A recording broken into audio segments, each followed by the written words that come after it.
hormônio deixa a pessoa broxa? Deixa o cara broxa? Depende. Tudo depende, como eu falei, né? O que acontece? Todos os hormônios esteroides, eles são derivados da testosterona. A testosterona é o nosso hormônio, né, sexual, o hormônio masculino que vai garantir essas questões de desejo sexual, entre outras funções. Mulheres também têm testosterona, um nível mais reduzido, mas tem. Então, a testosterona é o hormônio base, né, do homem, hormônio sexual. Então, o que acontece? Se você não souber modular o hormônio, vai alterar outros hormônios que podem influenciar nos níveis de testosterona e níveis de neurotransmissores que podem afetar, sim, a libido, a ereção, entendeu? Agora, não só isso, né? Porque senão não existiriam homens também que têm impotência e nunca usaram hormônio. É algo normal que pode acontecer, né? É porque a nossa sociedade é muito machista. Então, nenhum homem vai assumir se já aconteceu com ele. Já aconteceu contigo? Não. Tá vendo? Já aconteceu contigo? Não. Nenhum homem vai assumir, né? Então, assim, o que acontece? Quando a pessoa ela não tem conhecimento, não tem um acompanhamento e ela quer usar algum hormônio, ela não sabe como modular. Então, vamos supor, existem vários hormônios esteroides. A base de um ciclo de um homem é a testosterona, justamente por isso, é o nosso hormônio. Se você tomar qualquer outro esteroide que não seja testosterona, naturalmente esse esteroide já vai baixar a sua produção natural de testosterona. Então você vai ter uma baixa de testosterona e não vai estar utilizando testosterona. Então você vai sentir as alterações hormonais, porque você não vai estar produzindo testosterona. E mesmo que você use testosterona de fora do corpo, exógeno, né?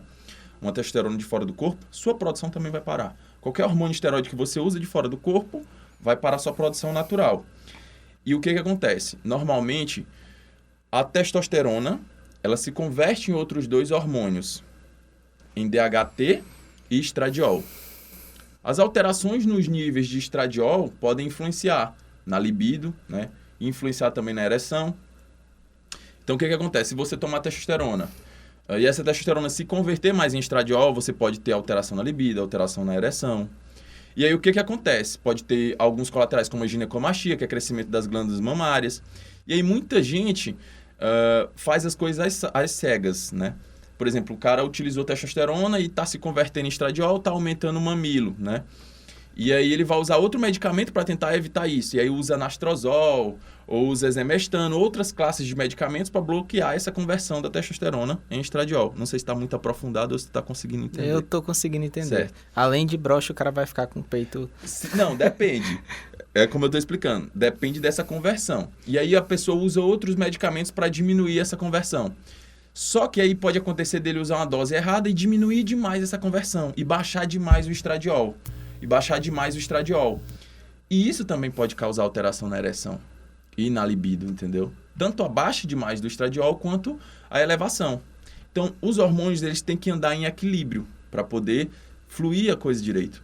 Mas fatores psicológicos também podem influenciar, como eu falei, neurotransmissores, né? Serotonina, dopamina, outros neurotransmissores também podem influenciar nessas questões.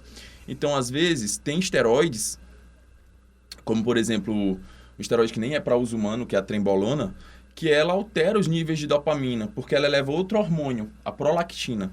A prolactina ela é o hormônio que é produzido pela mulher quando ela está em fase de amamentação para produzir leite.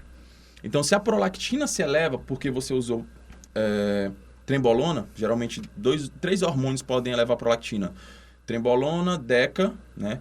E hemogenin.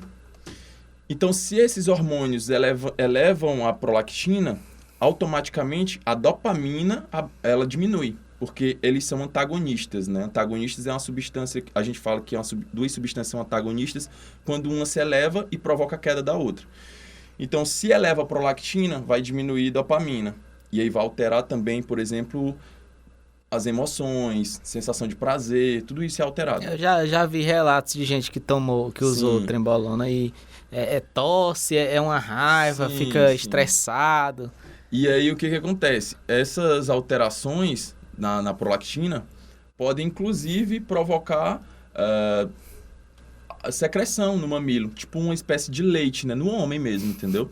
Então, são várias questões que podem ser provocadas por causa do uso de esteroides. Mas, basicamente, o esteroide ele vai provocar essas alterações se tiver desequilíbrio, se você não souber acompanhar. Mas se for bem acompanhado, por exemplo, o hormônio sexual, como eu falei, é a testosterona. Imagina você usar a testosterona e ter 5 vezes mais testosterona do que um homem normal. Tu acha que não vai ficar com a libido muito mais alta? Aí depois, né? Quando tirar, aí é outra questão, né? Quando você usa, se tiver tudo regulado direitinho, se você modular, a libido é nas alturas. Entendeu? Subindo pelas paredes. Subindo pelas paredes. E aí, quando você para de tomar, como eu lhe falei, quando você toma, você para a produção natural. Quando você para de tomar de fora do corpo, seu corpo não vai estar produzindo.